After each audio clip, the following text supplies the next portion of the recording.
Assalamualaikum warahmatullahi wabarakatuh. Halo semuanya, kembali lagi bersama saya dalam materi organisasi dan arsitektur komputer. Nah, nantinya kita akan mempelajari materi bagaimana organisasi komputer dan bagaimana arsitektur komputer. Namun sebelumnya kita harus ketahui terlebih dahulu kompetensi dasar, indikator, dan tujuan pembelajaran pada materi kali ini.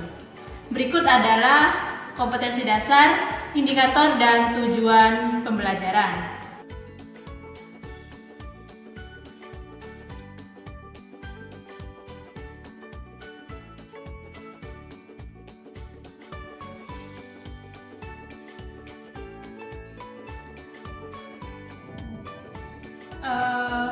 Organisasi dan arsitektur komputer terdapat dua hal, yaitu organisasi komputer dan arsitektur komputer. Organisasi komputer adalah keterkaitan antara komponen-komponen yang ada di dalam komputer. Sedangkan arsitektur komputer adalah ilmu yang mempelajari tentang hubungan antara sistem kerja yang ada di dalam komputer. Nah, di LKPD kalian tersebut ada juga sejarah perkembangan komputer dari tahap manual, mekanis elektronik, tahap elektronik, yang dimana di tahap elektronik ini mulai muncul setiap generasi, mulai generasi 1 hingga generasi 5. Nah, kalian bisa mempelajarinya sendiri di LKPD ya, bisa dibaca-baca sendiri. Kemudian di sini di LKPD kalian juga terdapat arsitektur CPU. Nah, di sini ada beberapa arsitektur CPU, mulai dari arsitektur Babbage pada tahun 1843 yang diciptakan oleh Charles Babbage. Di situ juga ada bagan-bagan mesin dari Babbage tersebut. Kemudian ada arsitektur von Neumann 1952 yang diciptakan oleh von Neumann. Kemudian ada arsitektur modern yang sudah dilengkapi oleh register dan I/O interconnection. Nah, kemudian ada organisasi prosesor, di mana di sini terdapat 4 bagian dalam prosesor tersebut. Ada control unit atau CU, kemudian ada ALU, arithmetic logic unit, kemudian ada register, dan ada I/O interconnection. Kalian bisa dibaca di LKPD-nya masing-masing, di situ sudah ada penjelasannya masing-masing. Kemudian di sini ada siklus kerja CPU, siklus secara sederhana, kemudian ada siklus kerja prosesor.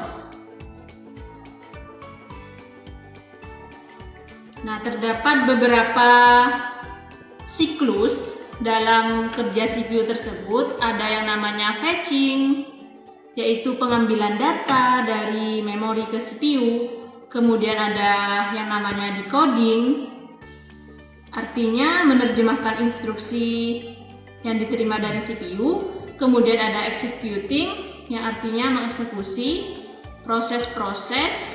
Kemudian yang terakhir yaitu interrupt, yang artinya melakukan pemberhentian sementara.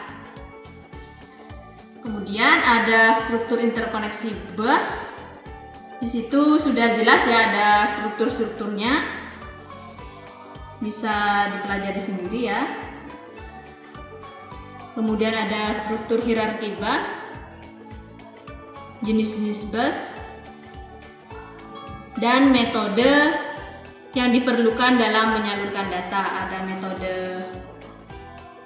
asinkron dan ada metode sinkron. Ya, bisa dibaca-baca sendiri oleh kalian mengenai materi-materi yang sudah ada di LKPD. Nah, sekarang karena ini berkaitan dengan organisasi dan arsitektur komputer, maka kalian saya perkenalkan mengenai keterkaitan atau komponen-komponen yang ada dalam PC, ya. Apa saja yang menjadi komponen-komponen pemproses data kita perkenalkan, kita coba untuk belajar satu persatu. Nah, di sini ada yang namanya motherboard ya. Fungsi dari motherboard ini tempat dari komponen-komponen yang ada pada PC ya. Di sini ada slot ya, digunakan sebagai tempat RAM, namanya slot PCI.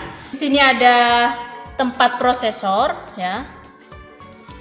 Kemudian ini ada tempat dari CMOS baterai. Selain itu juga terdapat port-port yang ada pada motherboard. Ya, di sini ada port VGA, ini port audio, ini port USB, ini port LAN, port jaringan, dan ini port HDMI. Itulah komponen-komponen yang ada pada motherboard ya, slot-slot dan port-port yang ada pada motherboard. Selain yang ada di motherboard tadi, di sini juga ada komponen-komponen yang mendukung dalam proses pemrosesan data pada komputer. Misalnya di sini ada yang namanya power supply. Nah, power supply di sini berfungsi untuk mengalirkan arus listrik dari AC ke DC. Nah, jadi arus listrik yang ada pada PC itu dialirkan dari power supply ini. Kemudian di sini ada fan, ya. Fan kalian tahu dari bentuknya saja. Ini kipas ya. Fan digunakan untuk mendinginkan prosesor karena fan ini posisinya berada di atasnya prosesor. Kemudian terdapat DVD room. Nah, DVD room ini berfungsi sebagai penyimpanan eksternal. Nah, jadi kalian nantinya bisa melakukan penyimpanan eksternal melalui keping CD yang bisa dimasukkan di dalam DVD room ini. Oke, selanjutnya di sini ada hard disk. Ya, mungkin kalian tidak asing lagi dengan yang namanya hard disk. Hard disk di sini berfungsi untuk menyimpan data secara permanen seperti itu. Ya, jadi data-data yang diproses oleh komputer akan disimpan di hard disk. Kemudian ada RAM, ya. RAM di sini juga sebagai penyimpanan data secara sementara ya. Bedanya RAM sama hard disk, kalau hard disk tadi secara permanen, kalau RAM ini secara sementara ya. Ini adalah RAM. Ingat ya, untuk RAM seperti ini. Kemudian di sini terdapat yang namanya prosesor ya. Ini adalah bentuk dari prosesor. Prosesor ini adalah otak dari komputer. Jadi segala perintah-perintah atau instruksi-instruksi dalam komputer diproses oleh prosesor. Ya, seperti ini ya bentuknya. Selanjutnya yaitu ada CMOS baterai. Di sini berfungsi untuk men-setting BIOS. Ya, jadi CMOS ini digunakan untuk men-setting BIOS. Nah, setelah kita ketahui komponen-komponennya, saya akan menunjukkan tempat di mana komponen-komponen tersebut diletakkan dalam motherboard. Ya. Ini motherboardnya ditaruh terlebih dahulu di sebelah sini ya.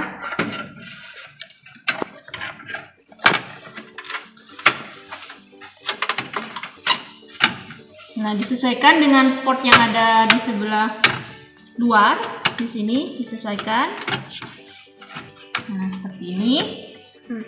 Oke, selanjutnya kita mulai meletakkan komponen-komponennya, yaitu kita meletakkan komponen yang namanya prosesor. Ya, kita letakkan di bagian sini. Dalam peletakannya kita lihat di bagian segitiga kuning ini kita letakkan di bagian yang berbentuk segitiga juga.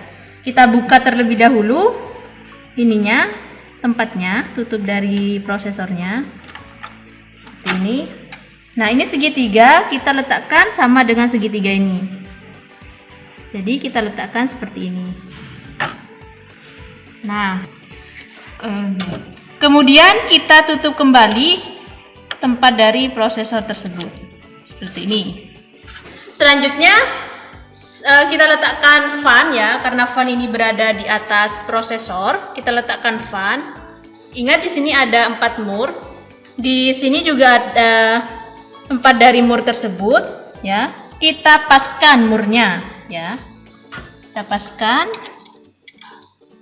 Setelah dipaskan, kalian bisa membautnya hingga mur ini benar-benar terbaut dengan tepat seperti itu. Oke, selanjutnya kita meletakkan RAM. Nah, tempat RAM ini yaitu di sini ya. Bisa di sini atau di sini. Nah, cara menempatkan RAM disesuaikan dengan belahan yang terdapat pada RAM. Nah, disesuaikan ya ini atau sini ya. Nah, sebelumnya kita buka terlebih dahulu. Dan kita pasang RAM-nya. Menekan kuat sehingga sampai bunyi klik, maka RAM terpasang dengan baik. Oke, selanjutnya kita memasang CMOS baterai. Untuk tempat dari CMOS baterai yaitu di sini ya. Cara memasangnya kita tekan hingga CMOS baterai posisinya tepat. Klik sampai gitu ya, sampai berbunyi klik. Selanjutnya kita memasang harddisk ya. Ini harddisk kita pasang di bagian sini. Ini adalah tempat harddisk. Jadi kita pasang seperti ini ya. Di sini ada penahannya, jadi kalian nantinya bisa menggunakan penahan tersebut. Kemudian baru di mur seperti itu. Kemudian kita pasang CD-ROM. Tempat dari CD-ROM yaitu di sini. Kita pasang CD-ROM-nya dari depan. Seperti ini.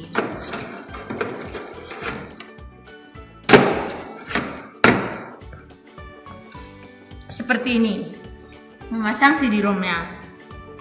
Ya, di sini ini ada casing luarnya, sehingga ini bukan terlalu ke depan, memang seperti ini karena di sini memang masih ada casing luarnya.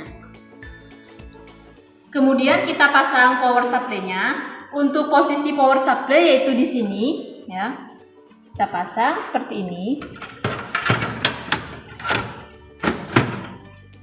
Seperti ini. Nah, kemudian kita baut sesuai dengan bautnya masing-masing ya. Nah, itulah komponen-komponen yang ada pada PC serta tempat-tempat atau cara meletakkan komponen tersebut dalam motherboard dan PC. Nah, kemudian jika ini ditutup seperti ini,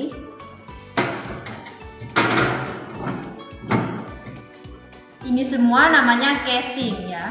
Ditutup seperti ini semua adalah casing. Fungsinya untuk melindungi komponen-komponen yang terdapat di dalam PC ini. Seperti itu, agar terhindar dari debu, dari air, dan segala macam. Oke, itu saja penjelasan dari saya mengenai organisasi dan arsitektur komputer. Mohon maaf jika ada salah kata dari saya. Sekian, wassalamualaikum warahmatullahi wabarakatuh.